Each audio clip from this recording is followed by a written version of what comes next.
दिल्ली के सादरा इलाके में भारतीय जनजागृति पार्टी की एक कोर कमेटी की बैठक हुई, जिसमें अभिनेता शेरा परवीन को मुस्लिम चेहरे के तौर पर उत्तर प्रदेश के लिए मुख्यमंत्री पद के लिए ऐलान किया।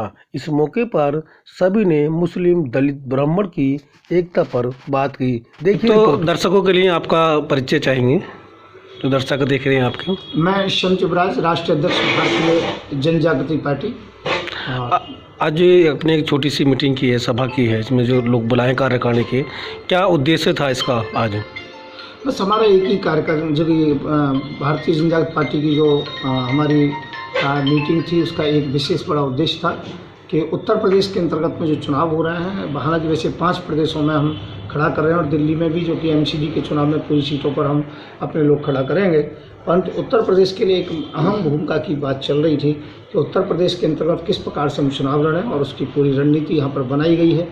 कल भी 3 साढ़े 3 बजे तक मीटिंग हुई है, आज भी दिन में हुई है। अब इस समय हमने जो कि एक चेहरे का विचार किया था कि उत्तर प्रदेश के अंतर्गत में नया चेहरा लें जो मुख्यमंत्री पद के लिए, उसके लिए शेरा परवीन जी के लिए जो अभिनेता हैं, आप हैं, तो उनको जो कि हमने मुख्यमंत्री के रूप में जो कि पेश करना चाहते हैं, तो उसके लिए हमारी बातचीत हुई है और हम भारतीय जनजागृति पार्टी से सभी सीटों पर चुनाव लड़ा रहे हैं उत्तर प्रदेश में। ये मेरा एक सवाल और था कि जिस तरह से देश भर में तमाम राजनीतिक पार्टियां हैं वो चुनाव लड़ रही हैं, नई पार्टी के साथ चुनाव लड़के किसी पार्टी के साथ मिलकर चुनाव लड़ते, तो क्या वजह रही कि नई पार्टी का आपको फिर गठन करना पड़ा?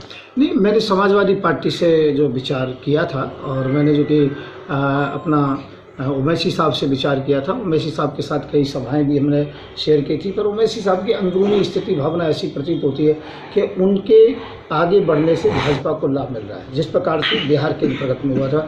और कोई भी मुसलमान अंदरूनी उनको नहीं चाहता, भीड़ तो होती है परंतु वोट उनके पास नहीं है, इसलिए उनसे दूर हुए। हमने 35 पार्टियों को मिलाया, राजभर इत्यादि सब जो कि हम साथ में थे, परंतु राजभर फिर जो देखा वो कभी बस जो कि भाजपा की तरफ जाते थे, उनसे बातचीत चल रही थी, तो हमने उनको हटा दिया पार्टी से। बाद में वो सपा में चले गए। हम समाजवादी पार्टी से बात हुई, तो समाजवादी पार्टी से हमारे मुलायम सिंह यादव जी से बात हुई और अचानक उनके सेक्रेटरी का फ़ोन आया, तो मुझे जो जाना हुआ। अखिलेश जी से बात हुई, तो एक ही बात दोनों तरफ से मिली।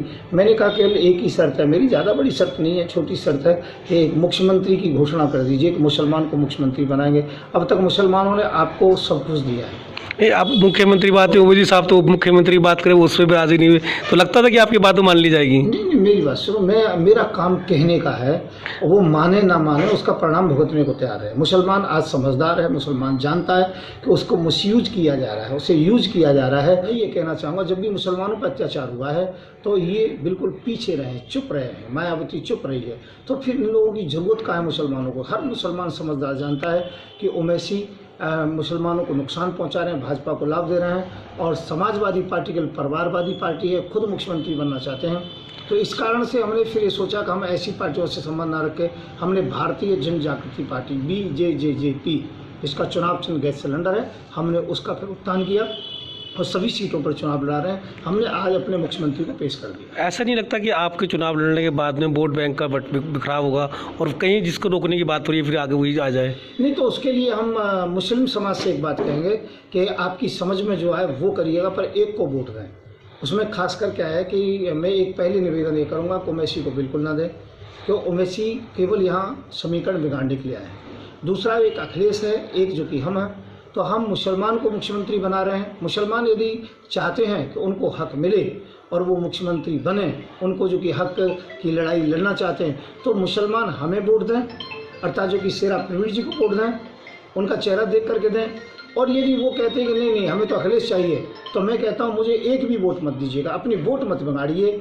चाहे तो अखिलेश को एक भी वोट ना दें, चाहे मुझे एक भी वोट ना दें, वोट एक जगह पड़नी चाहिए, वोट बिगड़नी नहीं चाहिए, समीकरण नहीं बिगड़ना चाहिए। क्या लगता है कि केवल मुस्लिम वोटों के सहारे कोई सत्ता तक पहुंच सकता है, उसमें जब तक दूसरे समाज के वोट हासिल न मिले? मेरे साथ दलित समाज है विशेषकर, और दलित समाज से बहुत अच्छी तरीके से बातचीत हुई है। ब्राह्मण समाज है मेरे साथ में, कि ब्राह्मणों के साथ अत्याचार हुआ है। 700 जो कि 7,000 इनकाउंटर ब्राह्मणों के हुए हैं, और समाजवादी पार्टी को इसलिए नहीं चाहता ब्राह्मण और क्योंकि वहाँ समाजवादी पार्टी में बलात्कार हुए हैं, ज़मीनें छीनी गई हैं, और भाजपा को इसलिए नहीं चाहता। भाजपा ने तो इनकाउंटर पर इनकाउंटर किया। जितने भी धमिंग ब्राह्मण थे, उनमें मेरा भी नाम था उत्तर प्रदेश में, जो मुझे दिल्ली पुलिस ने बचाया था तिहाड़ में जेल में रख करके। तो मैं ये कहना चाहूँगा कि वहाँ हर स्थिति के अंतर्गत में इन दोनों पार्टियों को कोई नहीं चाहता है। लोगों के सामने कोई भी विकल्प नहीं है। हम विकल्प हैं उत्तर प्रदेश के लिए, इसलिए हमें वोट दें। गठबंधन के विकल्प कई राजनीतिक दलों ने खोले हैं, ऐसे में गठबंधन के दौर चल रहे हैं, क्या आप भी किसी साथ गठबंधन में जाएंगे? तो कोई पार्टी वोट थोड़ी देती है, वोट तो जनता देती है। इसलिए गठबंधन की बात है, जब आप जितनी सीट लेकर के चले जाते हो उसके बाद में फिर आप किसको समर्थन देते हो, किससे समर्थन लेते हो, यदि सीट कम आती हैं तो उसे तो कहते हैं, पर पहले से ही करेंगे तो ये बात तो कुछ समझ में नहीं आती। एक जगह एक ही प्रत्याशी खड़ा होता है, दोनों पार्टियों का तो गठबंधन हो नहीं सकता है, और हमें तो अपने पूरे प्रत्याशी खड़े करने हैं, और उसके अंतर्गत में हम किसी से गठबंधन ऐसा नहीं चाहते। पहले 35 पार्टियां जोड़ी थी, पर उनका देख लिया कि उनकी कैसी कैसी स्थिति है। तो हर चीज व्यक्ति के अंतर्गत में लालच है। हर व्यक्ति जाति और जो कि धर्म के ऊपर चुनाव लड़ रहा है, पर हम सेकुलर लोग हैं, हम सबको साथ लेकर के चल रहे हैं। इसलिए हम किसी से भी किसी प्रकार से गठबंधन नहीं करते। करेंगे तो केवल सपा से करेंगे, और सपा से कब करेंगे? यदि सपा ये कहे कि हाँ मुसलमान को मुख्यमंत्री बनाएंगे तो हम सपा के साथ हैं। जिस तरह से हम जाएंगे, मैं अभिनेता सेरा परवीन। जिस तरह से पार्टी ने आपको बड़ी जिम्मेदारी दी है, मुख्यमंत्री का चेहरा आपको बनाया है आज के उसमें, तो किस तरह से आप लोगों के बीच में जाकर अपनी बात बनवाएंगे? मैं लोगों के बीच में आऊँगा, एक अभिनेता हूँ, और लोगों के बीच में आने का मेरा मतलब ये है कि हिंदू और मुसलमानों को एक साथ जोड़ना। इसके बाद हमारे जो राष्ट्रीय अध्यक्ष, हृदय सम्राट, देश की शान संत युवराज जी ने मुझे इतनी बड़ी जिम्मेदारी दी है, मैं उनका बहुत बहुत शुक्रिया अदा करना चाहता हूँ। और इस पार्टी के माध्यम से लोगों के बीच जाऊंगा, एक अच्छा संदेश लेकर हिंदू मुसलमानों को। आप भी युवा है, और वहाँ पहले से तीन युवा पहले से ताल ठोके हुए हैं। अखिलेश जी हैं वहाँ पर, जयंत चौधरी जी हैं, राहुल जी हैं, आप भी युवा हैं। उनके बीच में अपनी पैठ कैसे खड़े करेंगे जमा समाज के बीच में जाकर? लोगों के बीच में जाएंगे एक अच्छा संदेश लेकर। युवाओं के लिए क्या करेंगे? युवाओं के लिए रोजगार, युवाओं के लिए रोजगार होगा, महिलाओं के लिए सुरक्षा और सम्मान होगा। तो मैं ये चाहती हूँ कि जो घटनाएं घट रही हैं हम उसको कम करेंगे, अपनी महिला की सुरक्षा करेंगे, और हम ये चाहेंगे कि आगे ये घटना ना घटे।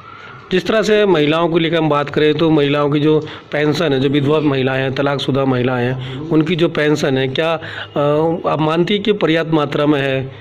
नहीं, मैं ये नहीं कह रही हूँ कि पर्याप्त मात्रा में है, पर हाँ ठीक है, हम ये चाहेंगे कि जो विधवा हैं हम उनके लिए कुछ करें, आगे उनको कुछ रोजगार दें, कहीं ना कहीं थोड़ा कहीं ना कहीं उनको नौकरियाँ दिलवाएं। प्रधानमंत्री हो या गरीब का लड़का हो, सबके शिक्षा एक समान करेंगे।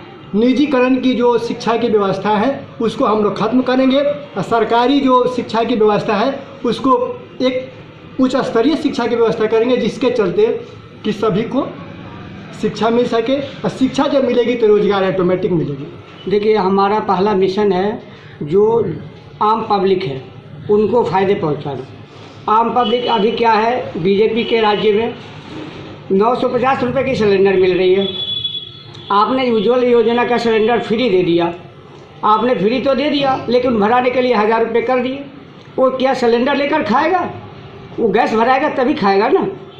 आपने कहा मैं महंगाई को ख़त्म करूँगा, काला धन ख़त्म करूँगा, सभी के खाते में 15 लाख रुपए लाऊंगा। क्या आपके खाते में 15 लाख आ गया? उनको बोल दिया जुमला है वो है ना, लेकिन किसी के काले धन वापस लाएंगे, कहाँ से आया? काले धन कहाँ गया? आपने कहा वापस लाऊंगा, कहाँ गया? आप किसी को प्रलोभन देके काम मत करिए, करना है उसको कीजिए। मेरा मकसद ये है आम जनता को फायदा पहुंचाना, ना कि आप पार्टी की परिचय चाहेंगे दर्शकों के लिए? नमस्कार साथियों, मैं हरिंदर कुमार, वरिष्ठ उपाध्यक्ष भारतीय जन जागृति पार्टी से बोल रहा हूँ। हमारे राष्ट्रीय अध्यक्ष संत युवराज जी की सत्ता छाया के नीचे हम घोषणा करते हैं, ए मेरे देशवासियों, अब वो समय आ गया है, निकलो अपने घरों से हमें कुछ नहीं फ्री चाहिए। कुछ भी बोलते रहे, हमें सिलेंडर फ्री कर दो, हमें शिक्षा फ्री कर दो, कुछ किसी को कुछ फ्री देने की ज़रूरत नहीं। मैं जो मेरे दिल की बात है, हमें सिर्फ महंगाई चाहिए, हर युवा को नौकरी चाहिए। और मेरे देशवासियों को अपील है, हम पीने को किसी को शराब नहीं दे सकते, हम किसी को पीने को नशा चिट्टा नहीं दे सकते। अगर दे सकते हैं, हम गरीबों को रोटी दे सकते हैं। जो मेरे देश का एक एक वासी भूखा ना सोए, ये हमारी तमन्ना है। पहली बात तो ये कि हमारी पार्टी ने सभी जो हिंदू मुस्लिम सिख ईसाई सभी को और दलितों को सभी को टिकट का वादा किया, दे दिया, घोषणाएं कर दी गई हैं। इसके अलावा हम सत्ता में आएंगे तो 400 रुपये का हम सिलेंडर करेंगे और जितने भी टैक्सी ड्राइवर जो लोन चल रहे हैं उनके माफ़ किए जाएंगे और जो किसानों के ट्यूबवेल हैं उसमें बिजली फ्री देंगे। ये सारे मुद्दे की आते हैं, लोग हिंदू मुस्लिम के नाम पे वोट मांगते हैं। क्या लगता है कि आपको सेकुलरिज्म के नाम पे, मुफ्त में नाम पे, बहुत सारे मुद्दों के नाम पे वोट मिल जाएंगे? देखिए बिल्कुल मिलेंगे। जब हम सत्ता में आएंगे तो काम भी करेंगे। औरों की तरह हैं कि जुमले दिए और वादे को पूरे नहीं करें, हम पूरी निष्ठा लगन से वादे ही पूरे करेंगे।